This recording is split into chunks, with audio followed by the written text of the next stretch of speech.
मिनश्शैतानिर्रजीम बिस्मिल्लाहिर्रहमानिर्रहीम। अस्सलाम वालेकुम friends, students and my colleague and my teachers. क्या हाल चाल है? उम्मीद है सब ठीक होंगे। अच्छा जी, यहाँ तक हमारी क्वेश्चन हो गई है लॉ ऑफ मास एक्शन। अब ये क्वेश्चन किसके लिए अप्लाई हो सकती है? ये क्वेश्चन अप्लाई हो सकती है सिर्फ उन क्वेश्चन के लिए जिनके बैलेंस के लिए कुछ ना लगता हो। लेट करने एग्जांपल दी मैंने, HCl और NaOH रिएक्ट करते हैं, NaCl वाटर बनता है। अब इसको बैलेंस करने की ज़रूरत नहीं है, यहाँ पर मुझे 2, 3 या 4 लगाने की ज़रूरत नहीं है क्योंकि ये ऑलरेडी बैलेंस है। तो इन इक्वेशन के लिए ये इस्तेमाल हो सकता है क्योंकि इसकी जनरल इक्वेशन भी यही थी, AB और CD, जिनके अंदर कोई भी हमने यहाँ पे 2, 3 बैलेंस के लिए नहीं लगवाया था। तो ये इक्वेशन यहाँ पे यूज़ हो सकती है और इसका ये फार्मूला होगा। लेकिन अगर ये इक्वेशन नहीं होती, हमारे पास इक्वेशन आती है ये वाली, अब इसमें तो बैलेंस आ गया है क्योंकि ये बैलेंस हो नहीं सकती। N2H2 को रिएक्ट कर NH3 बनेगा, तो यहाँ पे बैलेंस के लिए 2 लगाना पड़ेगा, यहाँ पे बैलेंस के लिए 3 लगाना पड़ेगा।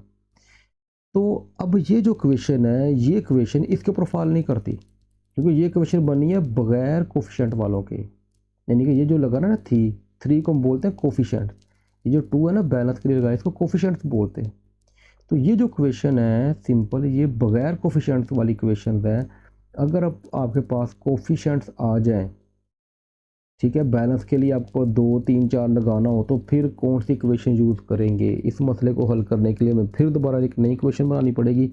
लेकिन आपने बिल्कुल परेशान नहीं होना, वो बिल्कुल ईजी है। अगर आपने पहली वाली अगर आपको याद हो गई है, वो तो हलवाई है आपके लिए।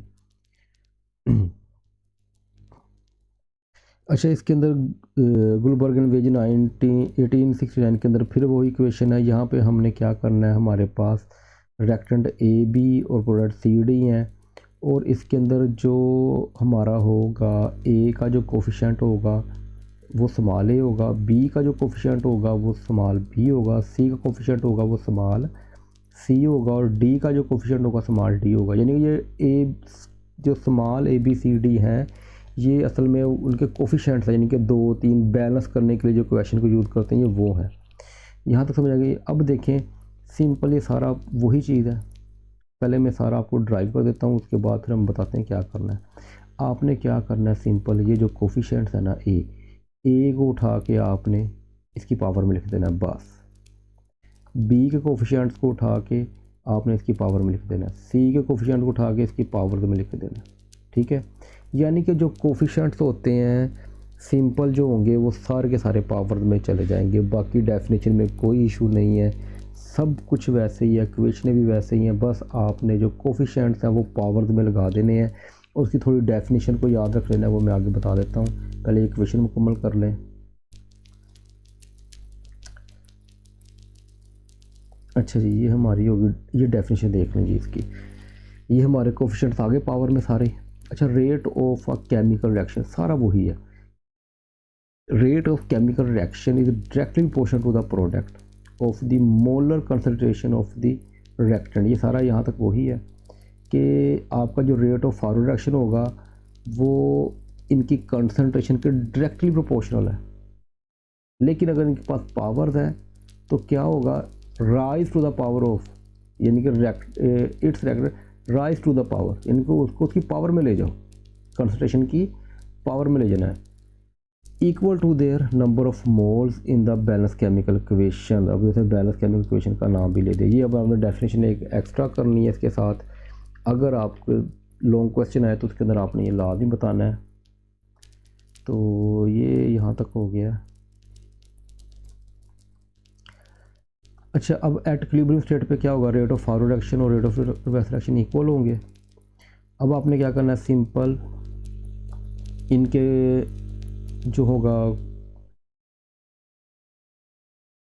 Small a, small b, small c और d, इनकी पावर्स में आ जाएंगे, राइज टू द पावर में ले आना है इनको। और जो हमारा सबको पावर में ले जाना है, बस ABCD स्मॉल है उसको पावर में ले जाना है। और ये हमारी इक्वेशन केस है, यानी सारा कुछ वही है, कोई चेंजिंग नहीं है, सारे कॉन्सेप्ट भी वही हैं। सिर्फ आपने जो ABCD जो है ना, इनको आपने स्मॉल को पावर्स में लिख देना है, आपका सारा मुकम्मल हो जाएगा। यहाँ तक अगर कोई बात समझ आ गई हो तो इसको लाइक, शेयर और सब्सक्राइब लाजमी करें, अपने फ्रेंड्स को भी लाजमी शेयर करें। अगर आपको 1% भी मेरे समझाने से कुछ कॉन्सेप्ट में इजाफ़ा हो रहा है, कुछ बेहतरी आ रही है, तो इसको शेयर लाज़मी करें और मुझे भी दुआ में याद रखें। मैं भी इंशाल्लाह आपको दुआ में याद रखूँगा। बहुत शुक्रिया। अस्सलाम वालेकुम। कंसंट्रेशन ये बोर्ड के अंदर एमसीक्यू भी बहुत अहम है। कंसंट्रेशन किस तरह करते हैं? कंसंट्रेशन को हम बड़ी ब्रैकेट जिसे बोलते हैं उससे शो करते हैं और इसका यूनिट क्या होता है? मोल पर डीएम क्यूब। यानी डीएम क्यूब क्या होता है? डीएम क्यूब होता है आपकी 1 लीटर की बोतल। अगर आपने कभी भी मुझे दावत में बुलाना हो तो लीटर की बोतल लाजमी रखिएगा।